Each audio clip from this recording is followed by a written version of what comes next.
ಇದು ಎಂಎಲ್ಸಿ ಗೋವಿಂದರಾಜು ಕೊಟ್ಟಿರುವಂತಹ ಪ್ರತಿಕ್ರಿಯೆ ಈ ಪ್ರಕರಣಕ್ಕೆ ಸಂಬಂಧಪಟ್ಟಂತೆ ಈಗ ನಮ್ಮ ಪ್ರತಿನಿಧಿ ಹರಿಪ್ರಸಾದ್ ಲೈವ್ ಇದ್ದಾರೆ. ಹರಿಪ್ರಸಾದ್, ಯಡಿಯೂರಪ್ಪ ಮತ್ತು ಬಿಜೆಪಿ 1,000 ಕೋಟಿ ಒಳ್ಳೆ ವಿಚಾರ ಸಿಕ್ತು ಅಂತ ಭಾರಿ ಜೋಶಲ್ಲಿ ಓಡಾಡ್ತಾ ಇದ್ರು.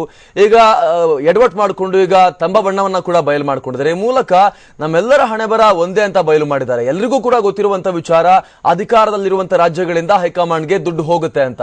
ಸೊ ಎಲ್ಲರೂ ಕೂಡ ತಮ್ಮ ತಮ್ಮ ಬಣ್ಣವನ್ನ ಸ್ಪಷ್ಟವಾಗಿ ಬಯಲು ಮಾಡಿಕೊಂಡು ಬೆತ್ತಲಾಗಿ ನಿಂತ್ಕೊಂಡಿದ್ದಾರೆ ರಾಜ್ಯದ ಜನರ ಮುಂದೆ. ಹರಿಪ್ರಸಾದ್, ನಿಜ ಅಮರ್, ಇಲ್ಲಿ ಪ್ರಮುಖವಾಗಿ ಯಡಿಯೂರಪ್ಪ ಅನಂತಕುಮಾರ್ ಅವರು ಮಾತನಾಡಿರ್ತಕ್ಕಂಥ ಒಂದು ವಿಚಾರ ಮತ್ತು ಯಡಿಯೂರಪ್ಪ ಅವರು ಆರೋಪ ಮಾಡಿರ್ತಕ್ಕಂಥ ಒಂದು ವಿಚಾರವನ್ನ ನಾವು ಮಾತಾಡುವ ಸಂದರ್ಭದಲ್ಲಿ, ಯಡಿಯೂರಪ್ಪ ಅವರು ಮುಖ್ಯಮಂತ್ರಿ ಆಗಿದ್ದಂತಹ ಸಂದರ್ಭದಲ್ಲಿ ಎಚ್.ಡಿ. ಕುಮಾರಸ್ವಾಮಿ ಅವರು ಮಾಡಿದಂತಹ ಒಂದು ಆರೋಪವನ್ನು ಕೂಡ ನಾವು ನೆನಪು ಮಾಡ್ಕೊಳ್ಬೇಕು. ಅವತ್ತು ಅವರು ಹೇಳಿದ್ರು, ಕರ್ನಾಟಕ ಅನ್ನುವಂಥದ್ದು ರಾಷ್ಟ್ರೀಯ ಪಕ್ಷಗಳ ಹೈಕಮಾಂಡ್ ಪಾಲಿಗೆ ಲೇನಾ ಬ್ಯಾಂಕ್ ದೇನಾ ಬ್ಯಾಂಕ್ ಆಗಿದೆ ಅಂತ. ಅಂದ್ರೆ ಇಲ್ಲಿಂದ ಹಣವನ್ನ ತೆಗೆದುಕೊಂಡು ಹೋಗತಕ್ಕಂತಹ ರೀತಿಯಾದಂತಹ ಬ್ಯಾಂಕ್ ರೀತಿಯಾಗಿ ಕರ್ನಾಟಕ ಆಗಿದೆ ಅನ್ನುವಂತ ಮಾತನ್ನ ಆ ಸಂದರ್ಭದಲ್ಲಿ ಕುಮಾರಸ್ವಾಮಿ ಅವರು ಒಂದು ಅಲಿಗೇಷನ್ ಮಾಡಿದ್ರು. ಬಹುಶಃ ಅದನ್ನ ಪ್ರೂವ್ ಮಾಡೋದಕ್ಕೆ ಇವತ್ತು ಯಡಿಯೂರಪ್ಪ ಮತ್ತು ಅನಂತಕುಮಾರ್ ಅವರ ಮಾತಿನಲ್ಲಿ ನಮ್ಗೆ ಅರ್ಥ ಆಗ್ತಾ ಇರೋದು, ಅದನ್ನ ಪ್ರೂವ್ ಮಾಡ್ತಾ ಇದ್ದಾರೆ. ಹೌದು, ಹೈಕಮಾಂಡ್ಗೆ ನಾವು ಹಣವನ್ನ ಕೊಟ್ಟಿದ್ದೀವಿ, ಅದು 1,000 ಕೋಟಿ ಕೊಟ್ಟಿಲ್ಲ ಅನ್ನುವಂಥದ್ದು ಯಡಿಯೂರಪ್ಪ ಅವರು ಆ ಮಾತಿನಲ್ಲಿ ಗಮನಿಸಬಹುದು. ನಾವು ಅದನ್ನ ಏನಾದ್ರೂ ಕೊಟ್ಟಿದ್ದನ್ನ ಬರೆದಿಟ್ಕೊಳ್ತಾರ ಅಂತ. ಅಂದ್ರೆ ಬರೆದಿಟ್ಟುಕೊಂಡಾಗ ಸಿಕ್ಕಾಕೊಂಡವನು ಮಾತ್ರನೇ ಕಳ್ಳ ಅನ್ನುವಂತ ಒಂದು ಕಾನ್ಸೆಪ್ಟ್ ಏನಿದೆ, ಬಹುಶಃ ಅದು ಇಲ್ಲೂ ಕೂಡ ಅಪ್ಲೈ ಆಗುತ್ತೆ. ಸಿಕ್ಕಾಕೊಂಡಿದ್ರೆ ಮಾತ್ರನೇ ಆತ ಕೊಟ್ಟಿದ್ದಾನೆ, ಯಾವ್ದು ದಾಖಲೆ ಉಳಿಸಿದ್ರೆ ಆತ ಸಿಕ್ಕಾಕೊಳ್ತಾನೆ. ಈ ರೀತಿಯಾದಂತಹ ಮಾತುಗಳಿಂದ ಬಹುಶಃ ಇವು ರಾಜಕಾರಣಿಗಳು ಯಾವ ರೀತಿಯಾದಂತಹ ರಾಜಕೀಯವನ್ನ ಮಾಡ್ತಾ ಇದ್ದಾರೆ ಅನ್ನುವಂಥದ್ದಕ್ಕೆ, ಯಾವ ಲೆವೆಲ್ಗೆ ನಮ್ಮ ರಾಜಕಾರಣ ಅನ್ನುವಂಥದ್ದು ಅಧಪತನದ ಕಡೆಗೆ ಇಳಿದಿದೆ ಅನ್ನೋದಕ್ಕೆ ಬಹುಶಃ ಇದು ಕ್ಲಾಸಿಕ್ ಎಕ್ಸಾಂಪಲ್ ಅಂತ ಹೇಳ್ಬೋದು. ಯಡಿಯೂರಪ್ಪ ಅವರು ಕೂಡ ಏನು 1,000 ಕೋಟಿ ರೂಪಾಯಿ ಅಲಿಗೇಷನ್ ಅನ್ನ ಸಿಎಂ ಸಿದ್ದರಾಮಯ್ಯ ಅವರ ವಿರುದ್ಧ ಮತ್ತು ಎಂಎಲ್ಸಿ ಗೋವಿಂದರಾಜು ಅವರ ವಿರುದ್ಧ ಮಾಡಿದ್ದಾರೆ. ಅದಕ್ಕೆ ಪೂರಕವಾದಂತ ಯಾವುದೇ ದಾಖಲೆಯನ್ನ ಯಡಿಯೂರಪ್ಪ ಅವರು ಕೊಡೋದಕ್ಕೆ ಮುಂದೆ ಬರಲಿಲ್ಲ. ಬದಲಿಗೆ ಯಡಿಯೂರಪ್ಪ ಅವರು ಹೇಳ್ತಾ ಬಂದಿರುವಂತದ್ದು, ಸಿಎಂ ಅದರ ಬಗ್ಗೆ ಮಾತಾಡ್ಲಿ, ಸಿಎಂ ಅದರ ಬಗ್ಗೆ ಸ್ಪಷ್ಟಪಡಿಸ್ಲಿ, ಸಿಎಂ ಆ ವಿಚಾರಕ್ಕೆ ಸಂಬಂಧಪಟ್ಟಂತೆ ಉತ್ತರ ಕೊಡ್ಲಿ ಅನ್ನುವಂತ ಮಾತನ್ನಷ್ಟೇ ಯಡಿಯೂರಪ್ಪ ಅವರು ಹೇಳ್ಕೊಂಡು ಬಂದ್ರೆ, ಬಹುಶಃ ಬಿಜೆಪಿಯ ವಕ್ತಾರರು ಕೂಡ ಟಿವಿ9 ಜೊತೆಗೆ ಮೊನ್ನೆ ಮಾತಾಡೋ ಸಂದರ್ಭ ಕೂಡ ಹೇಳಿದ್ರು, ಇದೊಂದು ರಾಜಕೀಯ ಅಲಿಗೇಷನ್ ಅಷ್ಟೇ. ಅಂದ್ರೆ ಯಾವುದೇ ರೀತಿಯಂತ ಗಾಂಭೀರ್ಯತೆಯನ್ನ ಕಳ್ಕೊಂಡಿರ್ತಕ್ಕಂಥ ಅಲಿಗೇಷನ್ ರೀತಿಯಾಗಿನೇ ಬಿಜೆಪಿ ಆರೋಪ ಕೇಳಿ ಬಂದಿರತಕ್ಕಂಥದ್ದು. ಬಹುಶಃ ಯಡಿಯೂರಪ್ಪ ಅವ್ರಿಗೆ ಕರ್ನಾಟಕದ ಇಷ್ಟೊಂದು ದುಡ್ಡನ್ನ ಕೊಳ್ಳೆ ಹೊಡೆದು ಇನ್ನೊಂದು ಪಕ್ಷದ ಕಾಂಗ್ರೆಸ್ ನ ಹೈಕಮಾಂಡ್ಗೆ ಕೊಟ್ಟಿದ್ದಾರೆ ಅನ್ನುವಂಥದ್ದು ಯಡಿಯೂರಪ್ಪ ಅವರಿಗೆ ಗೊತ್ತಿದ್ರೆ, ಕಾಂಗ್ರೆಸ್ ಮುಕ್ತ ಭಾರತ ಅನ್ನುವಂಥದ್ದನ್ನ ಏನು ಬಿಜೆಪಿಯವರು ಕ್ಯಾಂಪೇನ್ ಮಾಡ್ತಾ ಇದ್ದಾರೆ, ಅದಕ್ಕೆ ಒಂದು ಬಹಳ ದೊಡ್ಡ ಆಧಾರವಾಗಿ ಇದನ್ನ ಕೊಡಬಹುದಾಗಿತ್ತು, ರಾಜ್ಯದ ಜನರ ಮುಂದೆ ಈ ವಿವರವನ್ನ ಇಡಬಹುದಾಗಿತ್ತು. ಆದ್ರೆ ಇವತ್ತು ಈಗ ಹಿಟ್ ವಿಕೆಟ್ ಅಂತ ಏನ್ ಹೇಳ್ತೀವಿ, ಆ ರೀತಿಯಂತ ಸೆಲ್ಫ್ ಗೋಲ್ ಹೊಡ್ಕೊಳ್ಳುವಂತಹ ಕೆಲಸವನ್ನ ಈಗ ಬಿಜೆಪಿ ಕೂಡ ಮಾಡಿರುವಂತದ್ದು ಸ್ಪಷ್ಟ ಇದರಲ್ಲಿ. ಯಾಕಂದ್ರೆ ಸೆಲ್ಫ್ ಗೋಲ್ ಅನ್ನು ಈಗ ಅವರೇ ಹೊಡ್ಕೊಂಡಿದ್ದಾರೆ, ಅಪೋನೆಂಟ್ ಗೆ ಅವಕಾಶವನ್ನ ಕೊಟ್ಟಿದ್ದಾರೆ. ಏನು ಕಾಂಗ್ರೆಸ್ ವಿರುದ್ಧ ಆರೋಪವನ್ನ ಮಾಡಿ ಕಾಂಗ್ರೆಸ್ ನಿಂದ ಅದರ ಪ್ರತಿಕ್ರಿಯೆಯನ್ನು ಅವರು ನಿರೀಕ್ಷೆ ಮಾಡ್ತಾ ಇದ್ರು, ಎಲೆಕ್ಷನ್ ತನಕ ಕೂಡ ನಾವು ಇದನ್ನು ತಗೊಂಡು ಹೋಗ್ತೀವಿ ಅನ್ನುವಂತ ಮಾತುಗಳನ್ನೇನು ಅನಂತಕುಮಾರ್ ಅವರು ಹೇಳಿದ್ದಾರೆ. ಈಗ ಒಂದು ಸೆಲ್ಫ್ ಗೋಲ್ ಆಗಿದೆ. ಇದರ ಮೂಲಕವಾಗಿ ಈಗ ಇವರ ಬಣ್ಣವೂ ಕೂಡ ಬಯಲಾಗಿದೆ. ಇವರು ದುಡ್ಡು ಕೊಟ್ಟಿದ್ದಾರೆ. ಅಡಿಕೆಗೆ ಹೋದ್ರು ಅಡಿಕೆ ಕದ್ರು ಕಳ್ಳನೆ, ಆನೆ ಕದ್ರು ಕಳ್ಳನೆ ಅನ್ನುವಂತಹದ್ದು ನಾವು ಕನ್ನಡದಲ್ಲಿರುವಂತಹ ಗೊತ್ತಿರುವಂತಹ ಒಂದು ಗಾದೆ ಮಾತು. ಹೀಗಾಗಿ ಇಲ್ಲಿ ಇವರು ಎಷ್ಟು ಕೋಟಿ ಕೊಟ್ಟಿದ್ದಾರೆ, ಅವ್ರು ಎಷ್ಟು ಕೋಟಿ ಕೊಟ್ಟಿದ್ದಾರೆ ಅನ್ನುವಂಥದ್ದು ನಿಜಕ್ಕೂ ಇವರು ತನಿಖೆಗೆ ಒಳಗಾಗ್ತಾರ? ಯಾರು ಇವರನ್ನ ತನಿಖೆಗೆ ಒಳಪಡಿಸ್ತಾರೆ? ಬಿಜೆಪಿಯವರು ಆರೋಪವನ್ನು ಮಾಡ್ತಾರೆ, ಕಾಂಗ್ರೆಸ್ ಅವರು ಅದಕ್ಕೆ ಉತ್ತರವನ್ನ ಕೇಳ್ತಾ ಇದ್ದಾರೆ. ಕಾಂಗ್ರೆಸ್ ನಿಂದ ಅವರು ಕೂಡ ಯಾವುದೇ ತನಿಖೆಯನ್ನು ನಡೆಸೋದಿಲ್ಲ, ಬಿಜೆಪಿಯಿಂದ ಯಾವುದೇ ತನಿಖೆ ನಡೆಸೋದಿಲ್ಲ.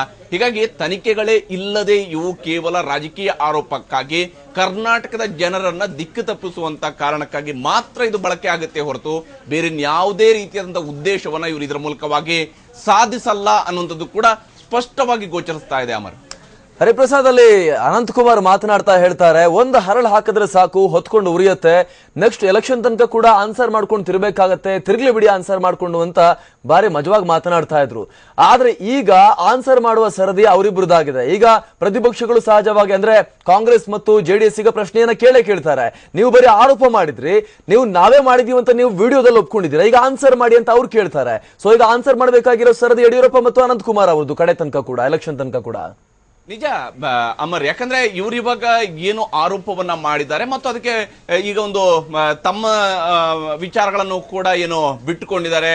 ಇಬ್ರು ಕೂಡ ಸಾರ್ವಜನಿಕವಾಗಿರ್ತಕ್ಕಂತಹ ವೇದಿಕೆಯಲ್ಲಿ ಕೂತ್ಕೊಂಡು ಮಾತಾಡುವಾಗ, ಪಕ್ಷದ ವೇದಿಕೆಯಲ್ಲಿ ಕೂತ್ಕೊಂಡು ಮಾತಾಡುವಾಗ ಇದನ್ನು ಮಾತಾಡ್ಕೊಂಡಿರ್ತಕ್ಕಂಥ ಮತ್ತು ಆ ಆಡಿಯೋದಲ್ಲೂ ಕೂಡ ಅತ್ಯಂತ ಕ್ಲಿಯರ್ ಆಗಿ ಕಾಣ್ತಾ ಇದೆ ಅವರಿಬ್ರು ಮಾತನಾಡ್ತಾ ಇರುವಂತದ್ದು. ಆ ವಿಡಿಯೋವನ್ನು ಗಮನಿಸಿದಾಗ ಅತ್ಯಂತ ಕ್ಲಿಯರ್ ಆಗಿ ಅವರ ಮಾತುಗಳು ಕೂಡ ಕೇಳುತ್ತೆ. ಇದರಲ್ಲಿ ಏನು ಇವರಿಗ ಹರಳು ಎಸೆದು ಅದನ್ನ ಹತ್ತಿಕೊಳ್ಳುವಂತದಕ್ಕಿಂತ ಹೆಚ್ಚಾಗಿ ಈಗ ಇವ್ರದೇ ಕಂಪ್ಲೀಟ್ ಆಗಿ ಈಗ ಹತ್ತಿಕೊಳ್ಳುವಂತ ರೀತಿಯಾಗಿ ಬಂದ್ಬಿಟ್ಟಿದೆ. ಆದ್ರೆ ಬಿಜೆಪಿ ಯಾವ ಆರೋಪವನ್ನ ಮಾಡಿತೋ ಆ ಆರೋಪವನ್ನು ಈಗ ಅವರನ್ನ ನುಂಗುವಂತಹ ಹಂತಕ್ಕೆ ಬಂದಿರತಕ್ಕಂಥದ್ದು. ಹಾಗಾದ್ರೆ ಬಿಜೆಪಿಯು ಕೂಡ ತನ್ನ ಹೈಕಮಾಂಡ್ಗೆ ಎಷ್ಟು ಹಣವನ್ನ ಕೊಟ್ಟಿದೆ ಅನ್ನುವಂಥದ್ದನ್ನು ಯಡಿಯೂರಪ್ಪ ಅವರೇ ಸ್ಪಷ್ಟಪಡಿಸಬೇಕಾಗತ್ತೆ. ಯಾಕಂದ್ರೆ ಅವರು ಕೂಡ ನಾನು ಮುಖ್ಯಮಂತ್ರಿ ಆಗಿದ್ದೆ, ಹೌದು ನಾನು ಕೊಟ್ಟಿದ್ದೀನಿ ಅನ್ನುವಂಥದ್ದು, ನಾನು ಕೊಟ್ಟಿದ್ದೀನಿ ಅನ್ನುವಂಥ ಅನಂತಕುಮಾರ್ ಅವರು ಹೇಳ್ಕೊಳ್ಳುವಂಥದ್ದು. ಅಂದ್ರೆ ಈ ಮಾತುಗಳಿಗೆ ಏನಾಗುತ್ತೆ ಅಂದ್ರೆ ಇವರು ಏನನ್ನ ಕೊಟ್ಟಿದ್ದಾರೆ, ಎಷ್ಟು ಕೊಟ್ಟಿದ್ದಾರೆ ಅನ್ನುವಂಥದ್ದು ಕೂಡ ರಾಜ್ಯದ ಜನಕ್ಕೆ ಗೊತ್ತಾಗಬೇಕು. ಎರಡೂ ಪಕ್ಷಗಳಲ್ಲೂ ಕೂಡ ನೈತಿಕತೆ ಅನ್ನುವಂಥದ್ದಿದ್ರೆ ಸ್ಪಷ್ಟಪಡಿಸಬೇಕು. ಕಾಂಗ್ರೆಸ್ನವರು ಕೂಡ ಇವತ್ತು ಮಾತಾಡುವ ನಾವು ಒಂದೇ ಒಂದು ಪೈಸೆಯನ್ನು ಕೂಡ ಹೈಕಮಾಂಡ್ಗೆ ಕೊಟ್ಟಿಲ್ಲ ಅನ್ನುವಂತ ಮಾತನ್ನೇನು ಕಾಂಗ್ರೆಸ್ನವರು ಹೇಳ್ತಾ ಇದ್ದಾರೆ. ಬಹುಶಃ ಕಾಂಗ್ರೆಸ್ನವರು ಈ ಮಾತನ್ನು ಕೂಡ ರಾಜ್ಯದ ಜನ ಏನು ನಂಬೋದಿಲ್ಲ. ಯಾಕಂದ್ರೆ ಅವರು ಹಣವೇ ಕೊಟ್ಟಿಲ್ಲ ಅನ್ನುವಂತ ಮಾತನ್ನ ನಂಬೋದಿಲ್ಲ. ರಾಜಕೀಯ ಪಕ್ಷಗಳಲ್ಲಿ ಈ ರೀತಿಯಾದಂತ ಒಂದು ನಡೆಯುತ್ತೆ ಅನ್ನುವಂತ ಆರೋಪ ಇವತ್ತು ನಿನ್ನೆದಲ್ಲ. ಆದ್ರೆ ಬಹಿರಂಗವಾಗಿ ಒಂದು ಪಕ್ಷದ ರಾಜ್ಯಾಧ್ಯಕ್ಷರು ಕರ್ನಾಟಕದ ಮುಖ್ಯಮಂತ್ರಿಯಾಗಿ ಕಾರ್ಯನಿರ್ವಹಿಸಿದವರೇನೆ ಹೇಳ್ತಾರೆ ಅಂತ ಹೇಳಿದಾಗ, ಮತ್ತು ಇನ್ನೊಂದು ಕಡೆಯಲ್ಲಿ ಮುಖ್ಯಮಂತ್ರಿ ಸಿದ್ದರಾಮಯ್ಯ ಅವರು ಹೇಳ್ತಾ ಇದ್ದಾರೆ, ಆರೋಪ ಸಾಬೀತುಪಡಿಸಿ ರಾಜಕೀಯ ನಿವೃತ್ತಿ ಅನ್ನುವಂಥದ್ದನ್ನು ಕೂಡ ಹೇಳಿದ್ದಾರೆ. ಬಹುಶಃ ರಾಜಕೀಯ ನಿವೃತ್ತಿಯ ಸವಾಲನ್ನ ಹಾಕಿದಾಗ ಅವರನ್ನ ನಿವೃತ್ತಿಗೊಳಿಸುವಂತದ್ದು ಯಡಿಯೂರಪ್ಪ ಅವರು ಕೂಡ ಅನುಕೂಲನೇ. ಯಾಕಂದ್ರೆ ಮುಂದಿನ ಎಲೆಕ್ಷನ್ ಅನ್ನು ಅವರು ಎದುರಿಸಬೇಕಾಗಿರುವಂತಹ ಕಾರಣದಿಂದ ಅವ್ರಿಗೂ ಕೂಡ ಈಸಿ ಆಗುತ್ತೆ. ಬಹುಶಃ ಸಿದ್ದರಾಮಯ್ಯ ಅವರನ್ನ ರಾಜಕೀಯ ನಿವೃತ್ತಿಗೊಳಿಸುವ ಕಾರಣಕ್ಕಾಗಿ ಆದ್ರೂ ಯಡಿಯೂರಪ್ಪ ಅವರು ಈ ಆರೋಪವನ್ನ ಮಾಡಿರೋದಕ್ಕೆ ದಾಖಲೆಯನ್ನು ಒದಗಿಸಬೇಕಾಗಿತ್ತು. ಅದನ್ನ ಬಹುಶಃ ಯಡಿಯೂರಪ್ಪ ಅವರು ಮಾಡುವಂತ ಲಕ್ಷಣ ಸದ್ಯಕ್ಕಂದು ಕಾಣ್ತಲ್ಲ. ಮುಂದಿನ ದಿವಸಗಳಲ್ಲಿ ಯಡಿಯೂರಪ್ಪ ಅದನ್ನ ಮಾಡಿದ್ರೆ ಬಹುಶಃ ಸಿದ್ದರಾಮಯ್ಯ ಅವರು ರಾಜಕೀಯ ನಿವೃತ್ತಿಯನ್ನ ತಗೊಳ್ತಾರಾ ಅಥವಾ ಯಡಿಯೂರಪ್ಪ ಅವರು ರಾಜಕೀಯ ನಿವೃತ್ತಿಯನ್ನು ತೆಗೆದುಕೊಳ್ತಾರ ಗೊತ್ತಿಲ್ಲ. ಸಿದ್ದರಾಮಯ್ಯ ಕೂಡ ಯಾವುದೇ ರೀತಿಯಾದಂತಹ ಒಂದು ತನಿಖೆಗೆ ಆದೇಶ ಮಾಡ್ತೀನಿ ಅನ್ನುವಂತ ಮಾತುಗಳನ್ನ ಸಿದ್ದರಾಮಯ್ಯ ಅವರ ಕಡೆಯಿಂದ ಬಂದಿಲ್ಲ. ಇದೆಲ್ಲದರ ನಡುವೆ ಯಡಿಯೂರಪ್ಪ ಅವರು ಹೇಳ್ತಾ ಇರ್ತಕ್ಕಂಥ ಈಡಿಗೆ ಸಿಕ್ಕಿದೆ ಅಂತ ಹೇಳುವಂತಹ ಡೈರಿ, ಈ ಈಡಿಗೆ ಒಂದು ವೇಳೆ ಡೈರಿ ಸಿಕ್ಕಿದೆ ಅಂತ ಹೇಳಿ ಆದ್ರೆ ಇಡಿ ಈ ಮಾಹಿತಿಯನ್ನ ಯಾಕೆ ಸೋರಿಕೆ ಮಾಡಿದೆ ಅನ್ನೋದು ಕೂಡ ಪ್ರಶ್ನೆ ಆಗುತ್ತೆ. ರಾಜಕೀಯ ಪಕ್ಷಗಳ ಕೈಗೊಂಬೆಯಾಗಿ ಇಂತಹ ಸಂಸ್ಥೆಗಳು ಕೆಲಸ ಮಾಡ್ತಾ ಇದಾವ ಅನ್ನುವಂತಹ ಪ್ರಶ್ನೆ ಅನೇಕ ಸಂದರ್ಭಗಳಲ್ಲಿ ಈ ದೇಶದಲ್ಲಿ ಬಂದಿದೆ. ಕಾಂಗ್ರೆಸ್ ಕೂಡ ಇಂತಹ ಸಿಬಿಐ ಇರ್ಬೋದು, ಇಡಿ ಇರ್ಬೋದು, ಇಂತಹ ಸಂಸ್ಥೆಗಳನ್ನ ದುರ್ಬಳಕೆ ಮಾಡ್ಕೊಂಡಿದೆ ಅನ್ನುವಂತ ಆಪಾದನೆ ಕಾಂಗ್ರೆಸ್ ಮೇಲೂ ಕೂಡ ಇತ್ತು. ಬಹುಶಃ ಬಿಜೆಪಿಯು ಕೂಡ ಅದೇ ಕೆಲಸವನ್ನ ಮಾಡ್ತಾ ಇದೆಯಾ? ಹಾಗಾದ್ರೆ ಯಡಿಯೂರಪ್ಪ ಅವರಿಗೆ ಹೇಗೆ ಈ ಮಾಹಿತಿ ಸಿಕ್ತು? ಇಡಿಯಿಂದ ಈ ಮಾಹಿತಿ ಹೇಗೆ ಇಲ್ಲಿಗೆ ಸೋರಿಕೆಯಾಗಿದೆ? ಇಡಿಗೆ ಯಾವಾಗ ಈ ಡೈರಿ ಸಿಕ್ಕಿತ್ತು? ಈ ಎಲ್ಲ ಅಂಶವೂ ಕೂಡ ಬಯಲಾಗಲೇಬೇಕಾಗುತ್ತೆ. ಇವೆಲ್ಲವೂ ಕೂಡ ಗೊತ್ತಾಗಬೇಕಾಗಿರ್ತಕ್ಕಂಥ ಪ್ರಶ್ನೆಗಳೇ ಆಗಿರ್ತಕ್ಕಂಥ. ಆದ್ರೆ ಈ ಪ್ರಶ್ನೆಗಳಿಗೆ ಉತ್ತರವನ್ನು ಕೊಡೋದಕ್ಕೆ ಯಡಿಯೂರಪ್ಪ ಅವರು ರೆಡಿ ಇಲ್ಲ, ಸಿದ್ದರಾಮಯ್ಯ ಅವರು ರೆಡಿ ಇಲ್ಲ. ಬಹುಶಃ ಈ ಸಂಸ್ಥೆಗಳಾದ್ರೂ ಉತ್ತರವನ್ನ ಕೊಡ್ತವ? ಆ ಡೈರಿಯಲ್ಲಿ ಏನಿತ್ತು, ಆ ಡೈರಿಯ ಮಾಹಿತಿ ಯಡಿಯೂರಪ್ಪ ಅವರಿಗೆ ಹೇಗೆ ಸಿಕ್ಕಿದೆ, ಇವು ಕೂಡ ಗೊತ್ತಾಗಬೇಕಾಗತ್ತೆ ಅಮರ್. ಜೊತೆಗೆ ಇಲ್ಲಿ ಅನಂತಕುಮಾರ್ ಅವರು ಕೂಡ ಒಂದು ಮಾತನ್ನ ಹೇಳ್ತಾರೆ. ಅಂದ್ರೆ ಇಲ್ಲಿ ಯಡಿಯೂರಪ್ಪನವರು ತಾನು ಕಪ್ಪವನ್ನ ಕೊಟ್ಟಿದ್ದೆ ಅಂತ ಹೇಳಿದ್ರೆ ಒಂದರ್ಥ ಒಪ್ಕೋಬಹುದು, ಅವರು ಸಿಎಂ ಆಗಿದ್ರು, ರಿಸೋರ್ಸಸ್ ಇತ್ತು. ಅನಂತಕುಮಾರ್ ಅವರು ಕೂಡ ಹೇಳಿದ್ದಾರೆ ನಾನು ಕೂಡ ಕೊಟ್ಟಿದ್ದೀನಿ, ನೀವು ಕೂಡ ಕೊಟ್ಟಿದ್ದೀರಾ ಅಂತ. ಹಾಗಾದ್ರೆ ಅನಂತಕುಮಾರ್ ಎಲ್ಲಿಂದ ಕಲೆಕ್ಷನ್ ಮಾಡಿ ಹೈಕಮಾಂಡ್ಗೆ ಕಪ್ಪವನ್ನ ಕೊಟ್ಟಿದ್ದು?